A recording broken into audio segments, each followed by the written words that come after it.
ॐ भूर्भुवः स्वः तत्सवितुर्वरेण्यं भर्गो देवस्य धीमहि धियो यो नः प्रचोदयात्। वेदवाणी में पुनः आप सभी का स्वागत है। आइए ऋग्वेद और यजुर्वेद में आए एक मंत्र का चिंतन करें, जिसमें बताया गया कि हम समृद्धि के लिए सन्मार्ग का अनुगमन करें, अच्छे मार्ग से चलें। तो मंत्र है ॐ अग्ने नय सुपथाराय अस्मान् विश्वानि देववयुनानि विद्वान् युयोध्यस्मज्जुहुराणमेनो भूयिष्ठान्ते नम उक्तिं विधेम। तो यहाँ संबोधन किया गया अग्ने नय सुपथाराय अस्मान। अग्नि कहा परमात्मा को कि हे ज्ञान स्वरूप अग्रणी परमेश्वर, स्व प्रकाश स्वरूप ज्ञानवान परमेश्वर, अस्मान राय, हमको राय के लिए, ऐश्वर्य के लिए, सुपथा नय, सुपथ से ले चलो। तो कहा गया कि परमेश्वर से प्रार्थना की गई है कि हमको ऐश्वर्य के लिए सन्मार्ग से वह ले जाए।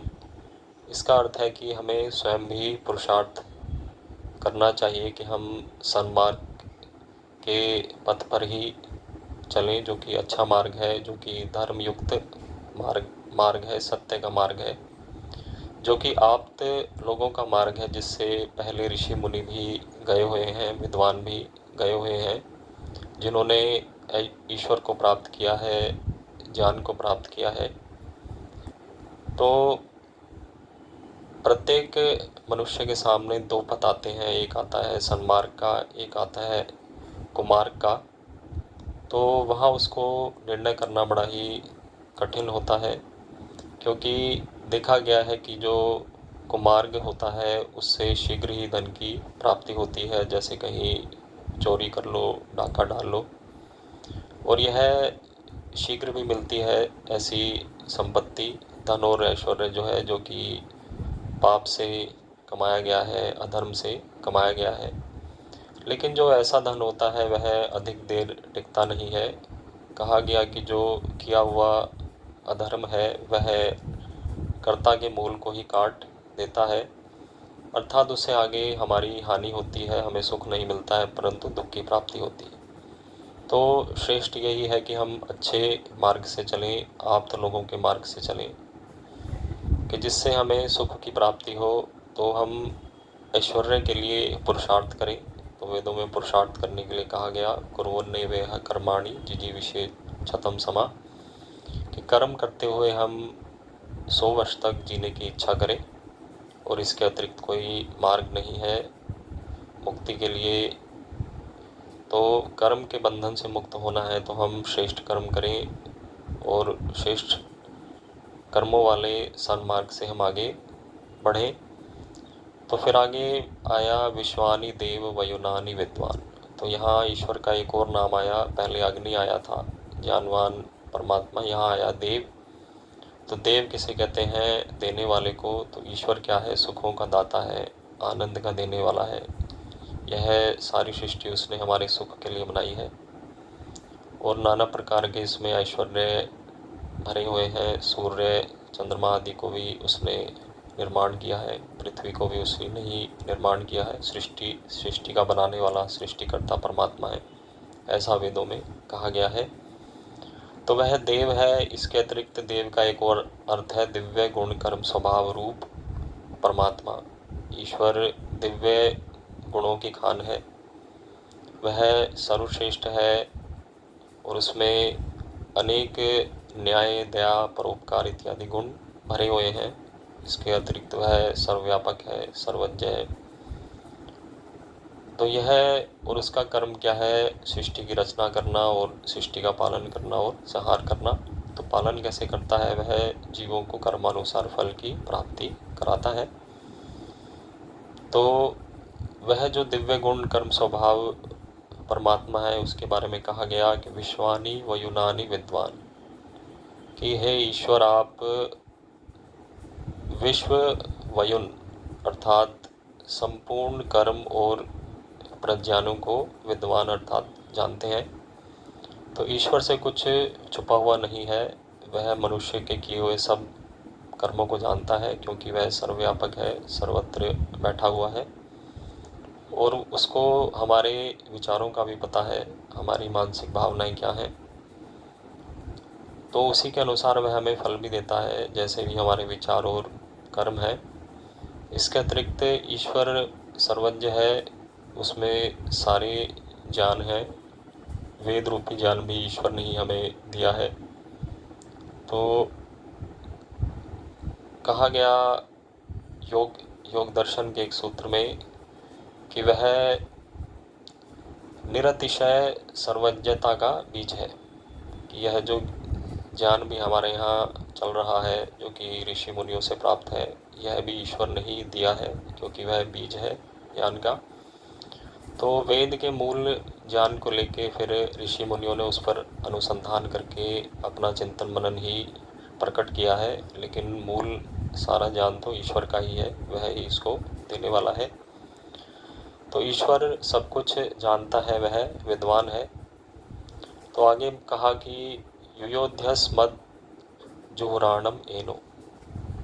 तो यहाँ कहा कि अस्मत् हमसे, जुहुराणम एनह, जो यह कुटिलता युक्त पाप है, युयोधि, इसको युद्ध करके दूर कर दीजिए। तो एक प्रार्थना और करी गई ईश्वर से कि हमारे भीतर कोई भी पाप जो है, जो हमें कुटिलता युक्त कर्म करवाता है, जो भी पाप की भावनाएं हैं हमारे भीतर, जिसके कारण हम दुष्कर्म करते हैं, कुटिल कर्म करते हैं, वह हमसे युद्ध करके दूर कर दीजिए, कि जिससे हम, क्योंकि सन्मार्ग पर चलना भी तभी पूर्ण रूप से होगा जब हमारे पाप कर्म भी दूर हो।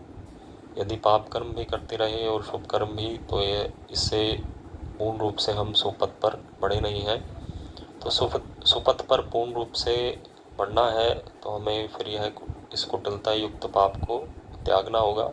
ईश्वर से प्रार्थना भी की है, तो साथ में पुरुषार्थ भी आवश्यक है कि हम किसी प्रकार का पाप कर्म ना करें, कोई चोरी, छल कपट, हिंसा आदि किसी की ना करें, व्यर्थ में किसी को दुख देना, किसी को मारना इत्यादि।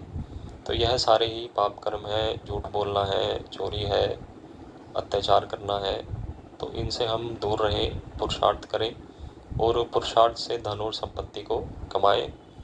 तो फिर आगे ईश्वर की प्रशंसा की गई है। भूयिष्ठाम ते नमः उक्तिम विधेम, कि ते भूयिष्ठाम, कि तेरी बहुत अधिक, नमः उक्तिम विधेम, हे ईश्वर, आपकी बहुत रूप से नम्रता पूर्वक स्तुति रूप प्रशंसा हम किया करें। तो ईश्वर बहुत महान है, तो उसकी स्तुति तो करनी ही चाहिए। तो स्तुति से क्या होगा कि जब हम उसके गुणों का गुणगान करेंगे तो हम उसकी ओर आसक्त होंगे, उसकी प्राप्ति की इच्छा होगी, और फिर हम जो भी उपाय हैं श्रेष्ठ कर्म करते हुए ईश्वर की प्राप्ति की इच्छा भी करेंगे। तो स्तुति करने के लिए कहा गया, नम्रता पूर्वक करें, नमस्कार पूर्वक ईश्वर की प्रशंसा करें, और इसी प्रकार ईश्वर की प्रातः और सायं उपासना भी करें। तो उसकी स्तुति में वेद मंत्रों का गुणगान करना चाहिए नम्रता पूर्वक, और इसी प्रकार ईश्वर की उपासना भी करनी चाहिए। ईश्वर सर्वत्र है, परंतु बाहर उसका हम उपासना कर नहीं सकते हैं। जो जहाँ पर हमारे सबसे समीप बैठा है, हमारे अंतरात्मा में ही, वहाँ ही उपासना का विधान किया गया है। मनुस्मृति में कहा गया कि प्रातः और सायं द्विजों को संध्या करनी चाहिए। ऐसे ही हमारे जो पूर्वज महापुरुष हुए श्री कृष्ण और श्री राम, वह भी प्रातः और सायं संध्या उपासना करते थे। तो ईश्वर सर्वत्र है, परंतु नेत्रों में इतनी शक्ति नहीं है कि ईश्वर को बाहर देख ले, परंतु जो ध्यान योग की दृष्टि है उससे हमारे अंतःकरण में ईश्वर का साक्षात्कार होता है, वहीं उसकी उपासना करनी चाहिए। तो हम ईश्वर की उपासना करें, योग करें, ध्यान योग करें, तो निश्चय से ही हमें परमात्मा की का जो रस है, जो आनंद है, जिससे वह परिपूर्ण है, उसकी हमें प्राप्ति होगी। तो अधिक ना बोलते हुए मैं अपनी वाणी को विराम देता हूँ। ओम शम।